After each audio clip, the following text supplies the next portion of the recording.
manje bafowethu ngingagiya ngiqephuze ngicabanga ukuthi kwesisikhathi sesithuli nje sinqela ukuphawula kwezinye zezinto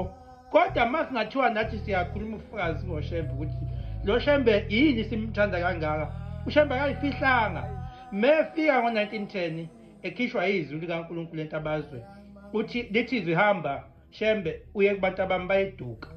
ilokho kuduka ekufuna sikunake bayeduka angikho ke kudukeni mefika lapha wafika ubaba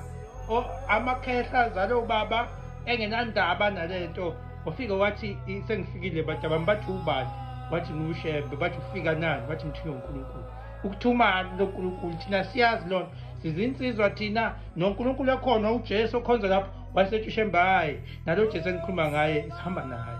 wasesiqamba ingoma wathi nina abathanda ukuphila emhlambini kaJesu wathi khumbula incindezi endlela ekhaya hayi ukuthi sithule ngoba kuthe fithi akumnyama ndawo yasihamba noShembe sineqiniso futhi akubuhlungu ndawo akasifihlela ngalutho kumnandi impela sisendleleni kaNkulunkulu impela uma sifunda isibhalo akukho thina la sincothula khona akukho